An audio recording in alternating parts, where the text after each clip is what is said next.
Bonjour à tous et à toutes, c'est parti pour une nouvelle vidéo. Aujourd'hui, on va faire quelque chose d'assez facile. On va faire un tag et c'est le tag de A à Z. C'est un tag que je reprends depuis sa version anglaise. Je ne te ferai pas l'affront de prononcer, mais voilà, ça c'est le titre du tag en anglais. Et forcément, en français, ça fera pas de A à Z parce qu'avec les traductions, ça sera pas les premières lettres de l'alphabet au début. C'est pas grave. Première question, l'auteur dont tu as lu le plus de livres? Pour cette question, je zappe tout ce qui va être graphique, parce que sinon, toutes mes séries de mangas préférées y seront. Partant de là, je vais forcément répondre Robin Hobb, que tu ne vois pas parce qu'ils sont juste là. Robin Hobb est effectivement l'autrice dont j'ai lu le plus de romans à l'heure actuelle. J'aurais pu citer Émile Zola aussi, mais non, parce que là, actuellement, des Robin Hobb, j'en ai lu 15 romans de Robin Hobb. Après, j'ai aussi lu tous les Fred Vargas. Il y en a un paquet. Donc faudra faire peut-être la balance entre Robin Hobb ou Fred Vargas. Mais quand même, je pense que c'est Robin Hobb qui gagne.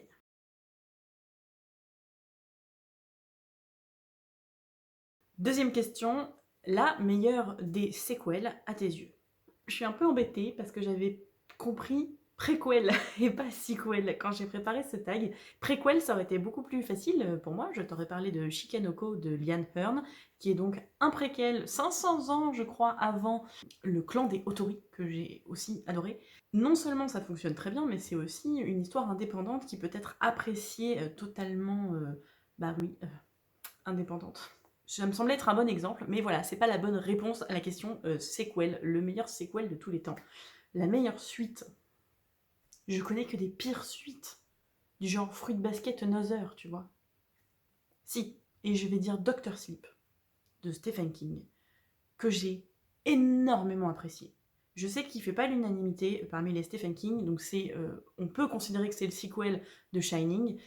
Il fait pas l'unanimité parce qu'il n'aborde pas vraiment les mêmes thématiques tout en étant très rattaché à The Shining. Pour le coup, je te conseille pas de le lire de manière indépendante. Lis d'abord The Shining et ensuite lis Doctor Sleep. C'est délicat de parler de The Shining et Doctor Sleep sans être subjective parce que ce sont des romans qui nous touchent intérieurement très profondément. Voilà, je dirais que ça c'est une bonne sequel, que les deux romans sont capables d'être appréciés pour différentes raisons, qui sont top tous les deux, et que c'était des lectures marquantes dans les deux cas.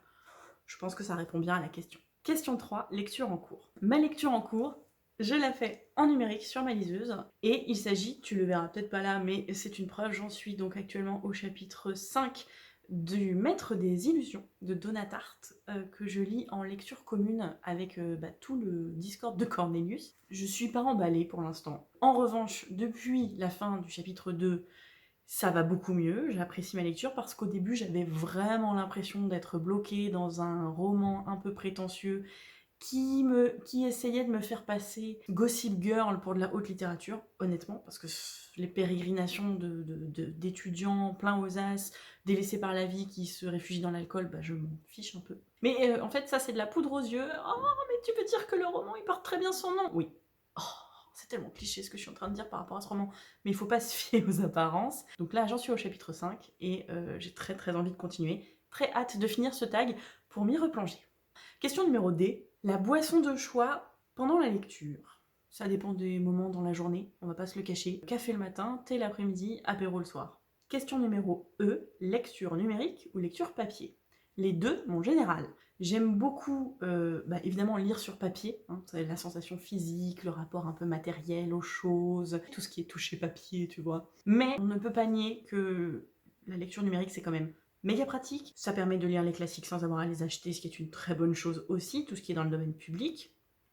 Et puis on va pas se le cacher, personnellement ça m'arrange d'avoir les livres en numérique sur ma liseuse pour les balader au boulot ou dans les transports, au lieu de me taper les grosses intégrales à la main, qui sont non seulement lourdes à transporter, physiquement compliquées à manipuler, mais aussi certains textes sont totalement inabordables en format papier. Je pense notamment à tout ce qui va être gros classique, gros pavé classique. Quand c'est écrit en pâte de mouche sur du papier Bible, c'est insupportable à lire. Je ne peux pas, personnellement. Donc, un bon Dostoïevski en caractère 14, avec un super gros interlignage et puis des bonnes marges pour pouvoir respirer, on va pas se mentir, ça change la vie. Question numéro F. Un personnage fictionnel que j'aurais probablement dragué au lycée. Ça devient très très personnel ces questions quand même. J'en suis pas là au niveau de l'intimité avec vous. Je pense que je vais prendre la porte de sortie. Quel était mon crush littéraire quand j'étais au lycée? Ça sera plus simple, ça sera plus rapide, avec 2 exemples qui, je pense, te feront comprendre à quel point j'étais cucu. Nana. Évidemment, Nana. Ça me semble logique. Et Kyo. Question numéro G. Le livre à qui je suis contente d'avoir laissé sa chance. Je triche, évidemment, je regarde le retour cam pour avoir une image de ma bibliothèque. Si, je pense honnêtement que je suis très contente d'avoir laissé sa chance à Asimov dans ma vie, en fait, notamment le cycle des robots, parce que pendant très longtemps, j'ai eu cette image un peu fermée de la science-fiction comme étant quelque chose d'inabordable, ne serait-ce que intellectuellement, et d'extrêmement poussiéreux, et puis appartenant à un club très fermé de mecs. Mais voilà, je suis contente d'avoir franchi le pas de la porte Asimov. Parce que j'ai découvert du coup le cycle des robots qui m'a énormément plu, qui est beaucoup plus abordable qu'on ne le croit, qui est facile à comprendre et qui est quand même au fondement de tout ce qui est robotique actuellement, en tout cas en termes de réflexion éthique. Et on se sert encore de ces réflexions d'ailleurs dans nos recherches robotiques. Donc voilà, je pense que je suis contente d'avoir laissé sa chance à Asimov. Question numéro H. Alors en anglais ils appellent ça Hidden Gem, et je crois qu'en français on a traduit ça par perle cachée, voilà, ou pépite secrète, j'en sais rien, mais en tout cas un livre que j'estime extrêmement bon et qui n'est peut-être pas assez mis en avant, en tout cas qui n'attire pas forcément l'œil tout de suite. C'est pas facile, hein, c'est vraiment pas évident comme question. Attends. Je crois que je vais pouvoir répondre, et je vais même pouvoir répondre avec un manga, ce qui est quand même assez exceptionnel parce que l'actualité du manga, je la suis plus tellement. Et alors, c'est pas forcément une pépite cachée, mais je suis étonnée de ne pas le voir partout en fait. Peut-être parce que la saga est déjà bien installée, mais du coup j'ai envie de te parler de Au Grand Air, qui est un manga de Afro, paru aux éditions Nobinobi, et je crois actuellement qu'il doit y avoir déjà une dizaine de tomes publiés. C'est adorable. Vous qui aimez le grand air, vous qui adorez l'automne, vous qui aimez les randonnées et les balades, mais qu'attendez-vous en fait? Je ne comprends pas en fait. Qu'attends-tu, toi qui aimes l'automne et les balades et les randonnées? Quoi de mieux que de camper en bord de lac face au mont Fuji, un bol de nouilles instantané à la main? Découvrez le monde du camping en compagnie de Lynn, l'amatrice des sorties en solitaire, Nadeshiko, la novice pleine d'enthousiasme, et ses 2 amis du club de camping, Chiaki et Aoi. Un manga très relax qui vous fera l'effet d'un grand bol d'air frais. Oui, totalement, oui, j'adore ce manga, il me fait un bien fou.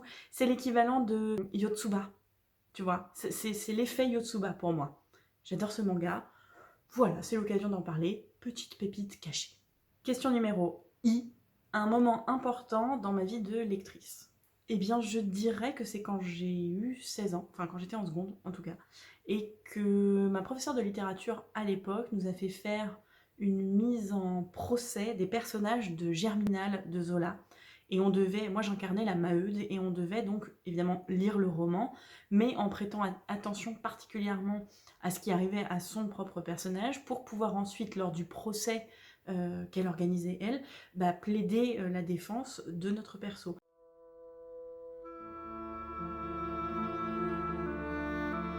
J'ai plus un sou. Déjà? On est le 23 du mois, on est 10 à manger. Et Maigrat, Je lui dois 60 francs. Hier, il m'a mise à la porte. le cochon. J'ai plus de café, j'ai plus rien. Il me reste 2 sous. Garde-les pour boire une chope. Dans 6 jours, c'est la paye. Qu'est-ce que tu veux, c'est comme ça. Hein. Arrange-toi pour la soupe. Ça sert à rien d'en parler. Vaut mieux que j'aille au travail. Allez, assieds-toi. Éteins la lampe. J'ai pas besoin de voir la couleur de mes idées. Et je crois vraiment que c'est ce moment-là qui m'a fait aimer la littérature et qui m'a fait vraiment aimer les mots au lieu de simplement aimer les histoires. Question numéro J, le livre que je viens juste de terminer. Eh bien, il s'agit de Capitale du Nord, de Claire Duvivier, et je t'en ai parlé dans la précédente vidéo sur la chaîne, pendant au moins 5 minutes, donc je te laisse aller regarder pour avoir mon avis complet, mais j'ai adoré. Question numéro K, le genre de livre que je ne lirai pas. Alors déjà, faut jamais dire jamais, parce qu'après on passe pour un imbécile quand on le fait, mais c'est vrai qu'il y a quand même quelques genres littéraires vers lesquels je vais très peu, et à mon grand regret, le théâtre. D'abord parce que je ne sais pas le lire, ce qui est plutôt étrange, parce que j'adore ça, mais spontanément, j'y vais vraiment pas toute seule. Un de mes livres préférés, c'est quand même Cyrano de Bergerac, que j'ai vu et revu, et que j'ai lu et relu, que je connais par cœur. J'adore les pièces de Racine, je suis allée les voir aussi très souvent au théâtre. J'ai fait du théâtre, pour te dire, pendant 5 ans quand même. J'en lis très très très peu. C'est de l'ordre de 1 pièce par an, ce qui est quand même assez ridicule. Je n'aime pas les policiers, voilà, ça me... J'ai essayé, hein, franchement j'ai essayé, il y a que quelques auteurs qui trouvent grâce à mes yeux, mais le reste, j'aime pas ça, j'aime pas ça, voilà. S'il y a bien un endroit où tu me trouveras pas, c'est les romans feel good. Voilà, ça, aucun intérêt à mes yeux. Question numéro L, le livre le plus long que tu aies lu. Alors, je vous en ai pas parlé sur la chaîne, j'en ai même pas parlé sur Instagram, mais vous le voyez depuis très longtemps dans ma bibliothèque, et le livre le plus long que j'ai lu, il est juste là. Vivre ma vie de Emma Goldman, qui est une autobiographie d'une anarchiste russe. Sans commentaire. Question numéro M, ta plus grosse gueule de bois littéraire. Là, la réponse, elle vient très vite. La maison dans laquelle, de Mariam Petrosian, aux éditions Monsieur Toussaint Louverture. Je crois que c'est un des plus gros coups de cœur de ma vie. J'ai pleuré en le lisant, j'ai pleuré en le terminant, j'ai pleuré le lendemain.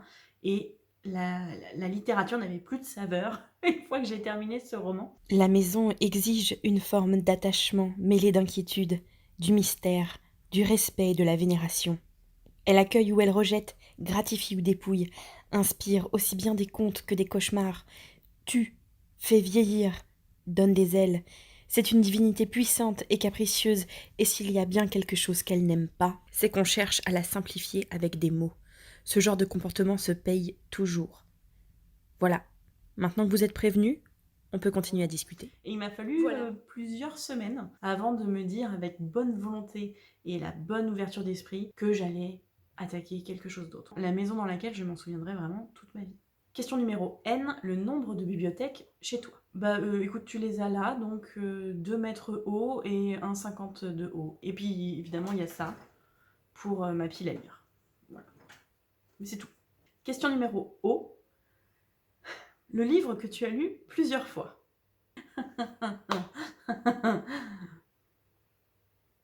Question numéro P, le lieu que tu préfères pour lire. Alors moi j'aime beaucoup lire sur mon canapé, c'est comme ça, avec plein de coussins sous le bras, avec la table basse à roulettes juste devant, pour pouvoir rapprocher le petit snack, le petit café. Quand tu choisis bien ton canapé, normalement t'as envie de vivre dedans. Question numéro Q, une citation d'un livre qui t'inspire. Not all those who wander are lost. Tous ceux qui errent ne sont pas perdus. Question R, des regrets littéraires. Maintenant, des regrets littéraires, j'essaye d'en avoir le moins possible parce que je connais de mieux en mieux mes goûts et que j'ai tendance à vraiment suivre ma sensibilité, mon instinct. Après, il y a des loupés, voilà, notamment ces derniers mois, j'ai quand même retenté ma chance avec Brandon Sanderson. Ça va, c'est bon, j'ai compris, j'aime pas. Si, encore une fois, je vais parler de La Maison des Feuilles. Je suis très déçue d'avoir acheté ce roman. Question numéro S, une série que tu as commencé et que tu dois finir. J'ai pas le temps. Question numéro T, 3 de tes livres préférés au monde. Le Seigneur des Anneaux, Germinal, Funérailles célestes. Question numéro U, et je ne saurais pas te la traduire, donc je vais partir du principe qu'on est sur du fangirlisme aussi. Mélissandre, et j'ai pas du tout envie de savoir pourquoi. Buric, et là je sais pourquoi. Et quand j'étais ado, j'avais un énorme crush sur Thorgal. Mais vraiment, c'était un personnage mal aimé, rejeté de sa communauté, différent, qui était pourtant extrêmement fort, noble, qui était amoureux, qui exprimait ses sentiments, d'ailleurs à Aricia aussi. J'adorais ce couple de personnages et j'ai vrai que oui, je les aimais bien. Question numéro V, une sortie qui t'impatiente vraiment énormément. Je réponds très vite parce que je l'ai reçu en fait, Mort au jet, le tome 2 de Capitale du Nord, de Claire Duvivier. Et j'ai encore tellement de choses à lire avant de pouvoir m'y atteler. Mais le fait qu'il soit à la maison, c'est déjà une information très rassurante. Question numéro W. Ta pire habitude de lecteur ou de lectrice? Si, éventuellement pour les puristes qui nous regardent, je fais partie de la team qui corne les livres, qui écrit dans les livres, qui met des coups de tampon dans les livres, qui écrit sur la première page que c'est mon livre à moi et que je l'ai lu à telle date. Et j'ai aucun scrupule à le faire parce que ce sont des objets qu'il faut faire vivre. Et puis de toute façon, un livre neuf qui sort de librairie, il a perdu toute sa valeur marchande. Donc autant lui donner une autre valeur, une valeur sentimentale. Alors j'aime beaucoup la question X. Un X marque l'emplacement, démarre en haut à gauche de ta bibliothèque et prends le 27e livre. Et attention, magie. Alors du coup, chez moi, c'est un peu particulier parce que si je pars en haut à gauche, on tombe forcément sur tous mes livres Harry Potter. Parce qu'en fait, mes bibliothèques, elles sont indépendantes. Cette bibliothèque-ci est une bibliothèque thématique, par étagère. Tout en haut, tu as les Harry Potter. Juste en dessous, il y a les Seigneurs des Anneaux et les Robin Hood. Ensuite, ici, tu as les Hunger Games en anglais et en français et les Stephen King. En dessous, tu vas avoir les poches de science-fiction et de fantasy. Et ensuite, ici, alors...